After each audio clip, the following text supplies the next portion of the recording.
Okay, people. 8:20 p.m. I'm trying really hard not to get angry here. I'm just not getting any help with my kids. Like, serious. I got my daughter coming up here, my pregnant one, cooking, leaving dishes behind, pots and all that crap, and strainers. She's telling me she's going to do the dishes tomorrow. I'm telling her, don't come upstairs. She's calling me a bitch. I'm calling her a bitch. Anyway, people, like I said, I'm trying not to get mad. This yard with this dirt, this grit, this just water damage, it's so hard. You know? My landlady talks about her drainage problem. I don't know why she doesn't help me with my drainage problem. This leaky roof and all this crap. But it's an old house. That's why, people. The city keeps talking about how they're going to start building all these high-rises here, so none of these landlords want to spend too much money on these properties. You know. That's the excuse. They're going to tear down the house. So therefore, why put too many repairs into it? Right? So I'm trying not to get mad because it rained, right? And everything's all grody on the porch because it leaks. Grody over there. But all in all, I guess I had a pretty good day. I planted some seeds. What's today? The 16th? 2 more days. One of those corporations are going to be going to the courthouse and filing an application to dismiss this. I rested yesterday, people, because my body's been so sore. And, you know, so I don't know. I don't know how I'm going to find out. I was told that I get to go in front of a judge. So, I don't know. Are they going to send me something in the mail? Or do I have to go all the way downtown to get the information? That's a long way to go just to find out if something's there. I don't know. I have absolutely no clue, people. Like, how are they going to let me know what they've done?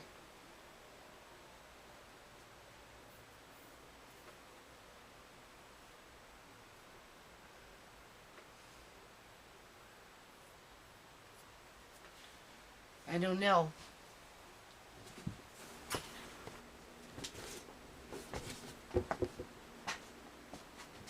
Okay, so before I upload this with the greenhouse stuff,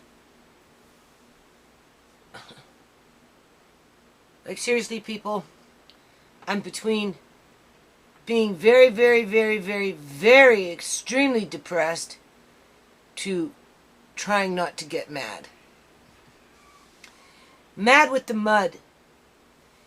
Mad with the water damage, because I got a lot of water damage out there. You have to remember, none of these sheds are waterproof. I've got raccoons living there in the other shed trashing all my stuff in boxes and bags that been washed already, people.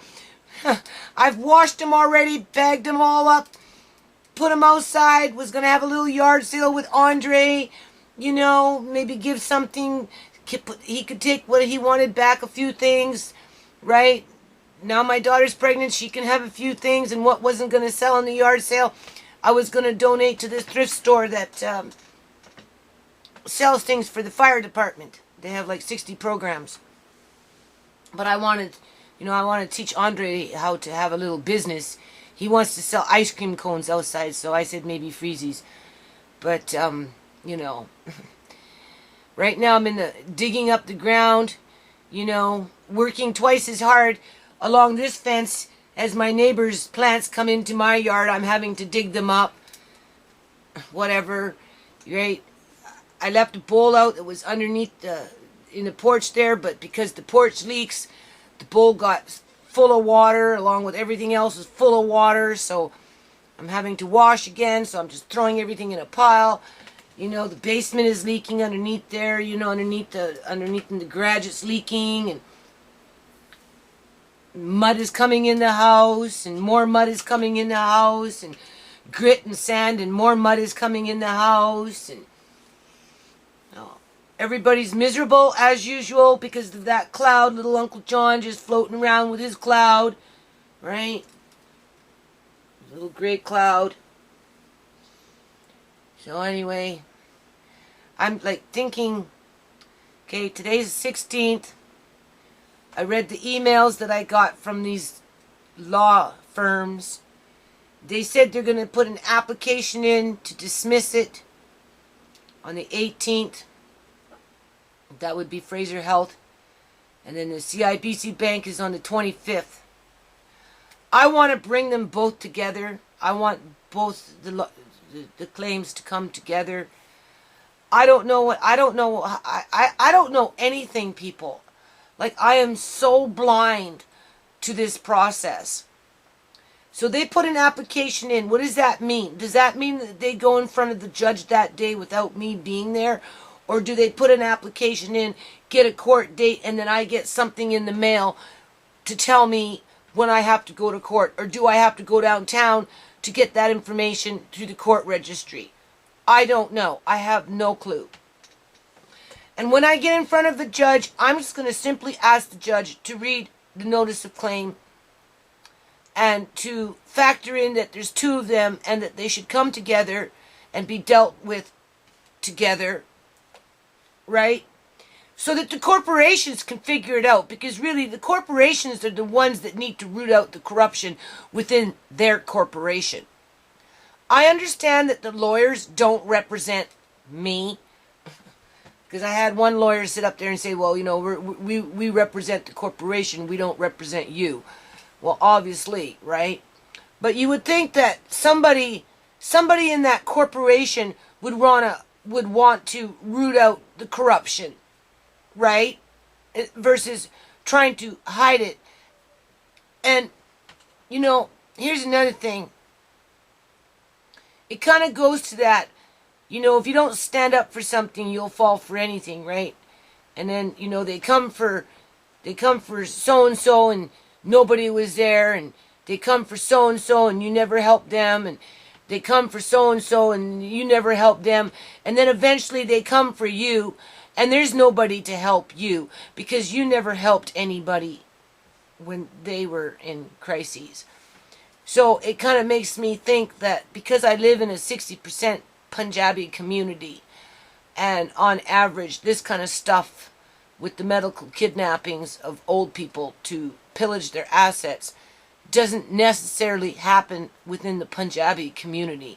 1 in a million, what I've been told, because of these arranged marriages. And you know, it's kind of like set in stone that, you know, assets, when you move into a house, you know, assets building and just wealth building, and everybody knows their place. And but you know what, sooner or later the baby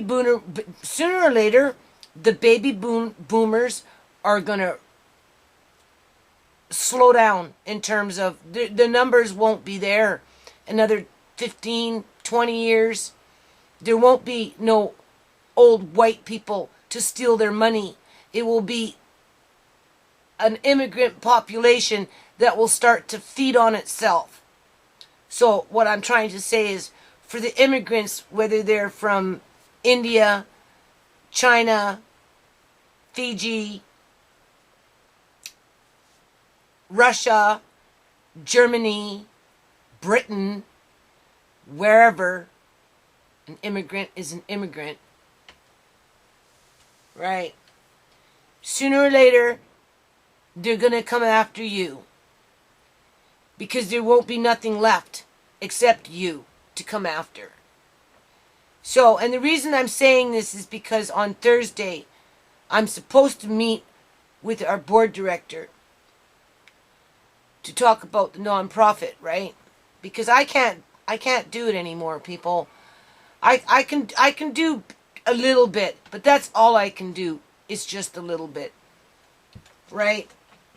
Like I said, I'm not going to get mad because I got stuck with a big yard with a lot of problems in it. A lot of water problems. You know, everything turns into mud, right? Because it's just drainage problems, right? And sheds leak and raccoons move into the X Club and they're moving into the shed and they're creating more work. And so I have to keep this meeting on Thursday, which is the 18th. I have to. I don't know if I go to court like on the 18th. Do I go to court and hope to see the lawyer? I don't know.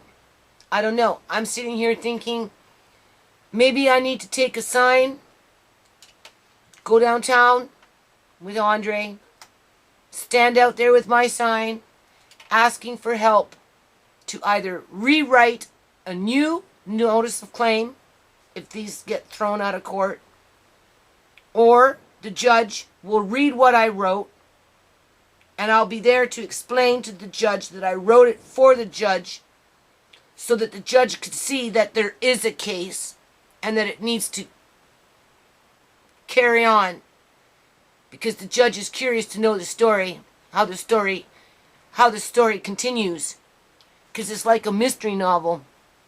I worked on it for 3 months, people.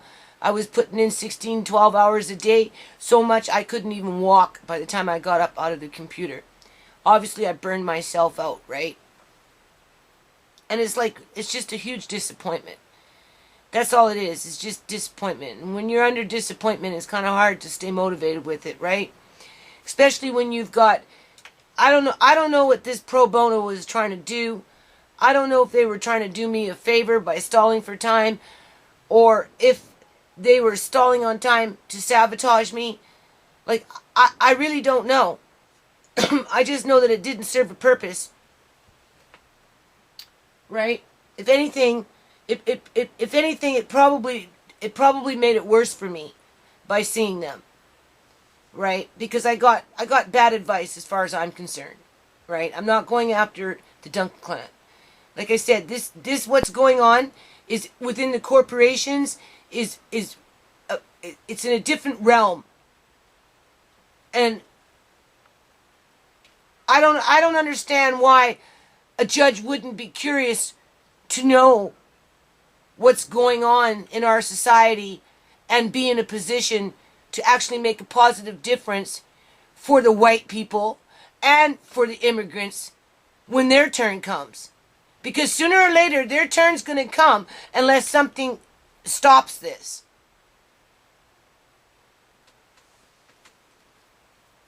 People just don't go missing.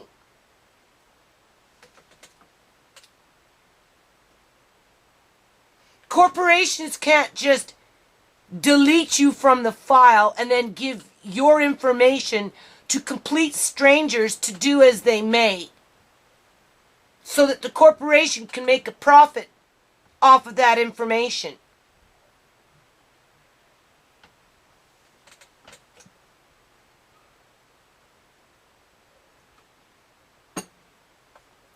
Upon profit in terms of taking a bribe to hand over that information.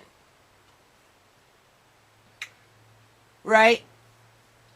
So I'm going to make myself a little sign after I'm a little caught up around here.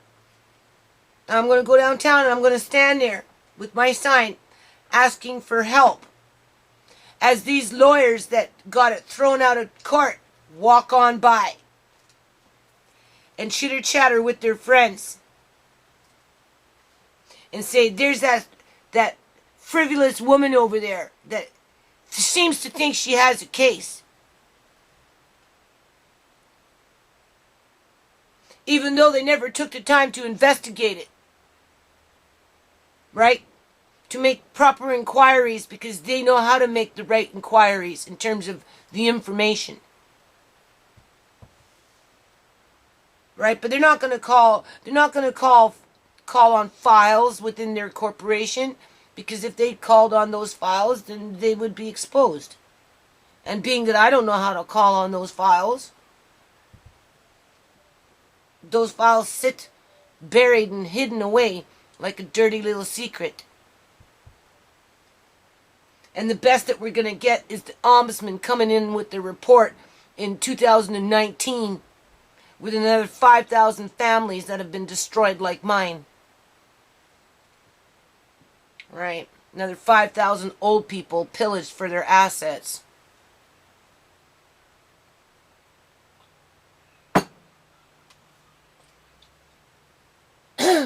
So the bankster gangsters can get rich and the public guardian trustee can keep itself afloat as it tosses a bone every now and then to their scouts. Eleanor was a scout. She's just a scout. You know, go scout it out. Just see what you can find. Let us know when you find the mother lode.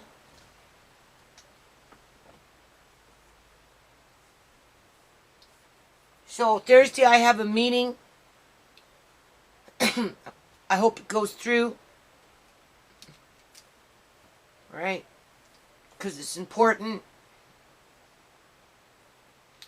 And then tomorrow I'm not going downtown to find out what I'm supposed to do.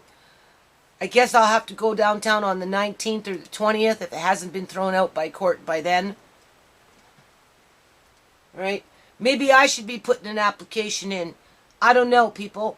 I have no clue. I am completely in the dark. This is worse than trying to learn another language. Okay? I don't even know what the hell this shit is. Uncle John deserved to have a lawyer. A lawyer was interested in helping him. He was denied access. They refused to give him the phone when the lawyer called. They refused to dial the lawyer when the lawyer asked for him to call back. And everybody, Fraser Health staff, family in there over in Victoria, everybody knew Uncle John couldn't dial a phone number unless somebody dialed it for him. So they refused to give him even proper legal advice. And now they're withholding it again. So, if it gets thrown out of court, both of them, if for some reason the judge wants to be a mean judge, an uninterested, an uncaring judge, then I will file another lawsuit with the same notice of claims as evidence. After I stand out in the streets begging for help, because they can't shut down that like they did with the GMOI. Oh, sorry. GoFundMe.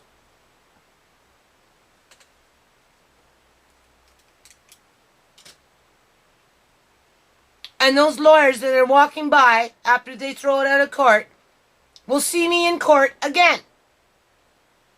And if they want to say I'm being vexatious,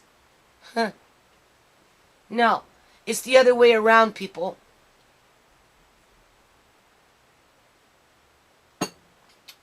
Uncle John was a poor man, although his family seems to think he was rich. And that's only because they took his money, which at the end of the day left him a poor man. And what's the thing that the poor man has most on this planet? That's the most important thing. Is his family. Is his family that was there for him, loved him, helped him, right? Nurtured him, grew up with him, not ignore him, pick on him, right? Call him down.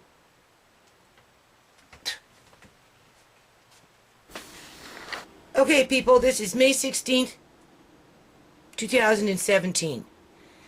As you can see, my seed packets got wet. Some of them, right? So I have to plant these. Some of them are in little packets like this, so they should probably... Oh, there goes the screen. Oh. Don't get mad. That's what I tell myself every day. in here. So these ones are probably okay, right? But as for all these sunflower seeds, it's because I got a leaky porch, people. Right, these cucumbers, more sunflower seeds. So we're gonna have I'm just gonna put these in little planter pots for now, so they don't go to waste. Right, and then Andre and I are gonna have a little yard sale. Here's some more. Right, so whatever got wet here, here's a whole bunch of beans. Beans you want to start inside a greenhouse and get them growing to about 3-4 inches tall before you put them in the ground. Otherwise, those little grubs that live in the ground will eat the seeds and you'll get half the crop. Whereas if you start them in the greenhouse or inside in an inside area in individual pots and get them growing as a plant and then put them in the ground, then you're going to get 99.100% of yield per seed, right? Versus half if you put them in the ground and wait for them to sprout that way. I learned that last year. So I'm not even going to waste my time putting these in the ground. I'm just going to rush around outside. It's kind of rainy, but I'm going to work a bit more in the greenhouse. So hold on, be back. Okay, people. So now I'm in the greenhouse. It's almost high noon.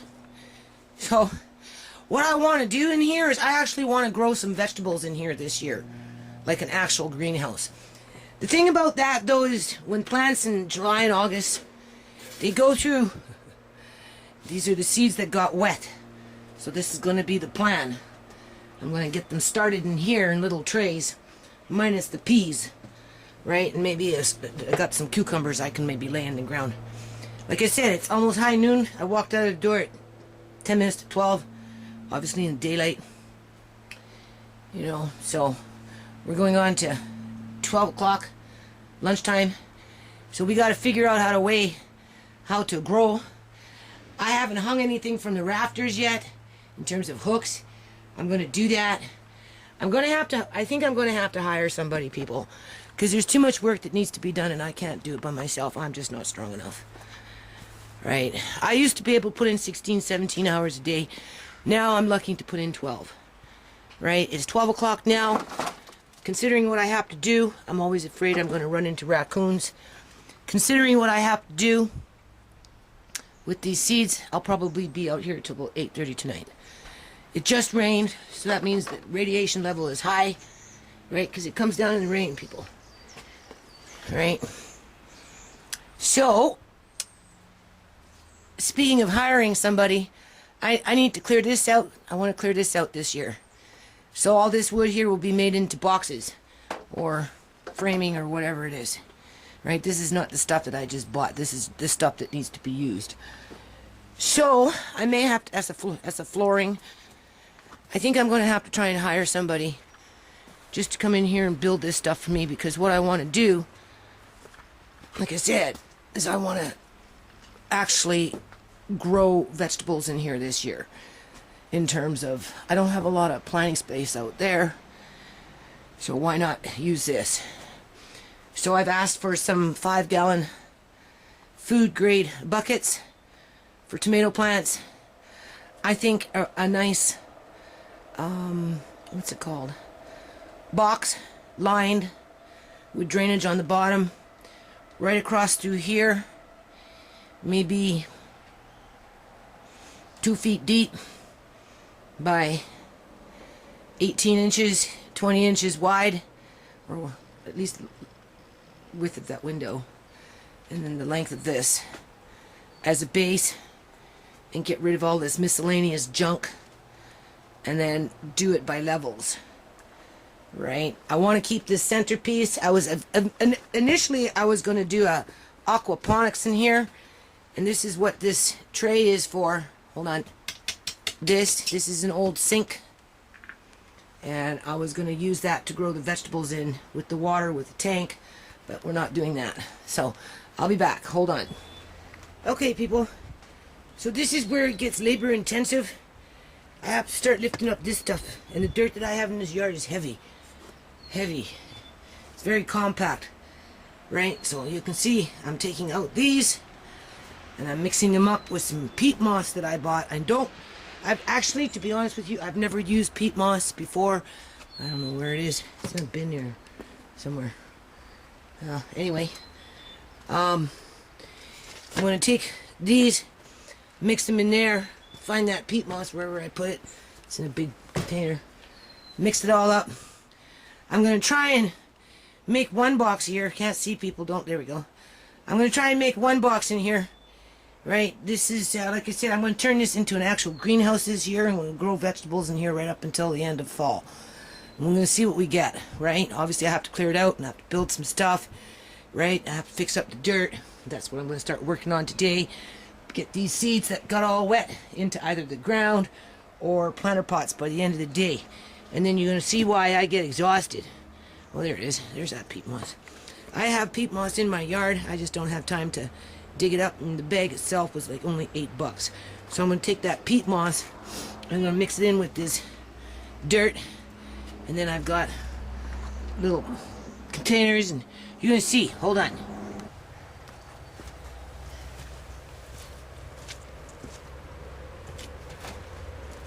Okay. So you're going to see how I struggle with this. And I just found a snail. I don't know if there's anything in here. Looks like it's alive. Deep down into this dirt here, in this planter pot. So, I figure like this, people, you know, you just gotta, this greenhouse frame initially was made to, it started off as a garden bed to keep the raccoons away from this one area here, from shitting in here, because of the dirt, the problems with the weeds. There's like a mini forest back here of weeds, nothing but weeds. Weeds and morning glory. So I started with a flower bed with my son. That's what started the initial frame. And then over the years it progressed into a greenhouse. I haven't really used it yet. I don't really know how to use a greenhouse.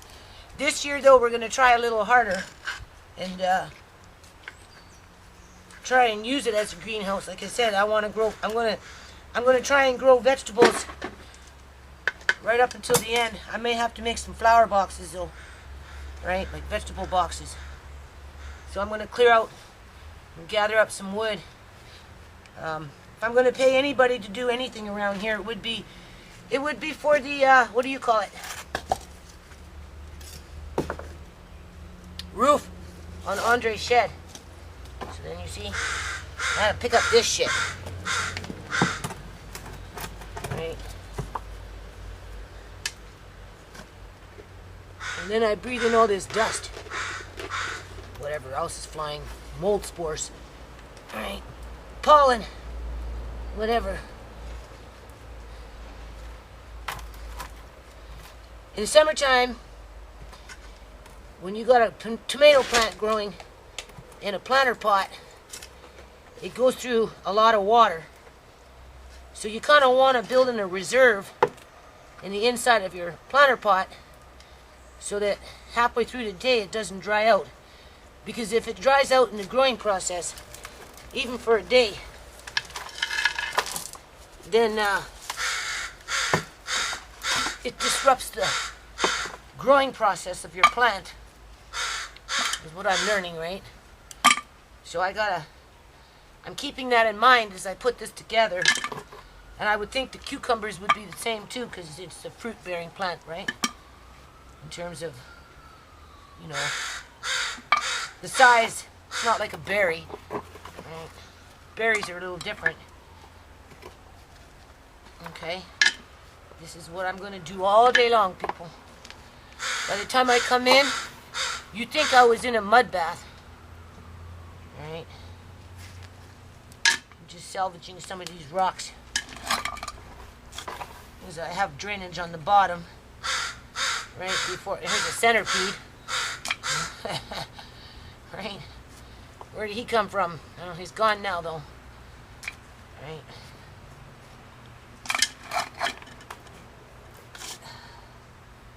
And then we go on to the next one. You can see what I'm doing.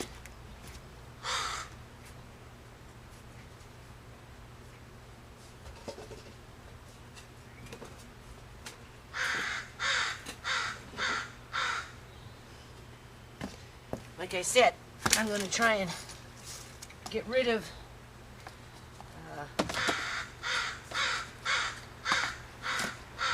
these planter pots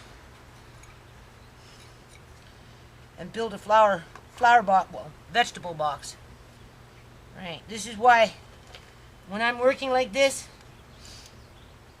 after a while, right, you get overstimulated, right, and you don't think about the pain.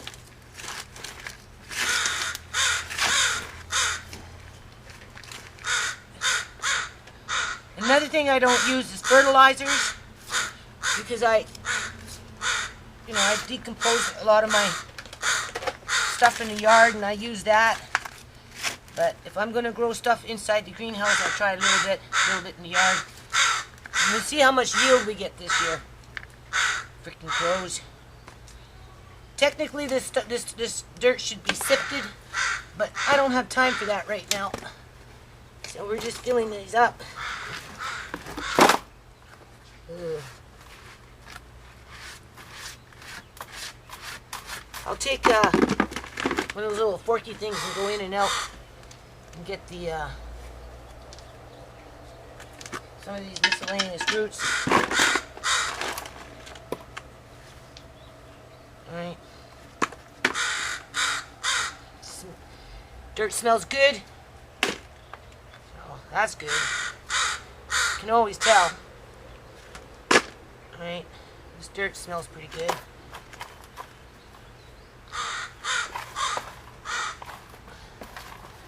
So,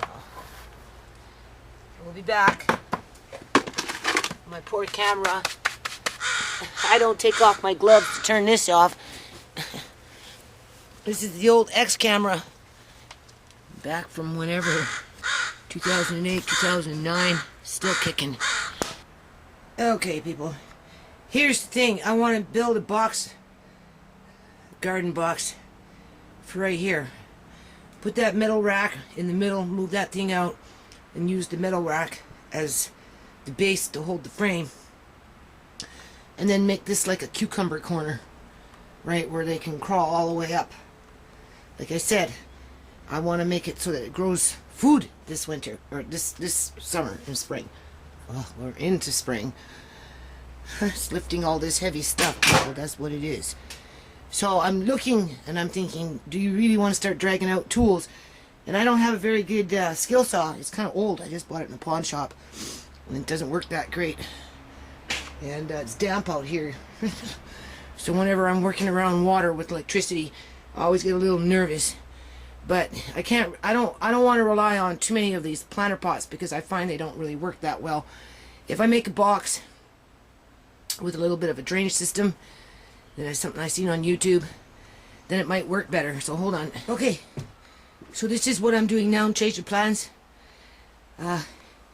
Here's that water reserve, right? Because like I said, I want to grow them throughout the year. Well, growing season. This is an old wash tub that I found years and years ago. Been kicking around the yard. Like I said, I was going to do aquaponics, but in this case, we're going to make it in a garden bed, right? Vegetable bed. I'd like to line it with pond lining, but I don't have enough of that, because I'm tired, people. I lined the small pond in the front, and I have just enough lining for the large pond. But as you can see, I've got some old plastic from inside the shed over there. So I'm just spray that down, fit it in, and then you'll see what I'm going to do. Hold on. Okay, I don't know what you can see here. So what I'm doing is I'm just taking this piece of plastic, trying to avoid the nicks in it, right? Because it was in the other little shed to try and prevent all this water from damaging everything. So right now I'm just piecing it in here, putting some folds in, and I'm thinking then, like, I want to mention that somebody's creeping my yard, looking through my window, right, with bald head, blue eyes. What they're looking for and why they're creeping my yard, I don't know. I don't know why people like to creep my yard, but they do. But now they're starting to look in windows, so it kind of makes you wonder. Right. So I was going to cut it, but I've decided I'm not going to cut it. I'm just going to tuck it in because I can always take a piece of rope and run it through. Secure it after The reason I'm doing this, people, because this is an old wash tub, right? And it's like been sitting in the yard for a long time, so I don't know how food safe it is. I don't particularly want to be using this plastic, but I've seen other people use plastic in their garden. Like I said, I would prefer pond liner. I bought a pump for the pond. I don't know where the hoses are. I hope it's not where that mother raccoon is. She's still there. I see her today. So there you go. This is pretty good. And then, because it's got a little hole on the bottom, because it's a sink thing, I'm going to poke a little hole in here with the utility knife. And so it has drainage. Now I'm going to build in another drainage in here. And then we're going to start filling it up. And then once it fills up, it's going to get heavy. It's not going to move. Then I'm going to trim this down here. And I'm going to take a piece of rope. Actually, I should probably trim this, take a piece of rope, run it through to secure the plastic so that when you start putting in the dirt, put half the dirt in, and then run your rope around, tie it so that it doesn't move, right? And then just trim it nicely for yourself. And this will be for a cucumber corner. And I'm just utilizing what I have, right? Uncle John knows I love him. He'd be telling me just to keep doing what I'm doing, right? He understands that, you know, I'm under a lot of pressure. And, you know, we're going to see how many cucumbers we can grow in this corner just with this one bin successfully. And, yeah, hold on. Okay, so what it is, this is our little water reservoir. Because even if you water in the morning, in the summertime, when you come back in the evening, if the plants aren't getting a steady supply of water, and like a tomato plant or something, it will disrupt its growing process. It will injure the plant. So people try and incorporate a water reservoir. This is one of them. Milk jug, a couple of slits there at the top. You can see, right? I think I made them too big, but whatever, we can always, ooh, there's the screen. Fix it later. And then there's an old piping I have around the yard. Cut it on the angle so it doesn't fit flush on the bottom. You want it on the angle so the water can come up. The reason you put the slits in there is so that the roots will find their way into it, which will eventually stop it, right? It will spread it out, but whatever. And then, screen, people. And then some drainage rocks. I'm going to take a screwdriver and just, after I fill it up for a bit, and take a screwdriver, and once it gets a little more heavy, then I'll poke up from the bottom, that hole there, so that we have a little drainage from the bottom, and I'll find myself a cap. So if I want to cap it, I can cap it. Right, hold on. Okay, people. This is dirt from my 7-year-old compost. So, half of that bucket is in here. Now I'm going to take this dirt, which is 7 years of composting, 6.5, 7 years of composting, and mix it up in there so it's going to be very, very rich. Hold on. Okay, so the first pack of cucumbers already starting to grow a seed in there, people. Hold on. Okay, as you can see, I got the majority of those seeds done. All this in there is a little bit of cucumber seeds, obviously some peas, still some beans, right? The majority of it, people, is all beans, right? Mostly beans. For now, that's cucumbers in there, right? You can see what I'm doing here. There's another tray over there. Like I say, it's best to start your beans on the inside. I don't know if they're pole beans, bush beans, whatever. Anyway, hold on. Okay, it's probably going on 6:37 now, maybe even 7:30. Well, that one was already done. 1, 2. There's some underneath there. 3, 4, 5, 6, 7. That's hot peppers. Just miscellaneous. There's a whole bunch of little tomato seeds in there. I don't know, people. Hold on.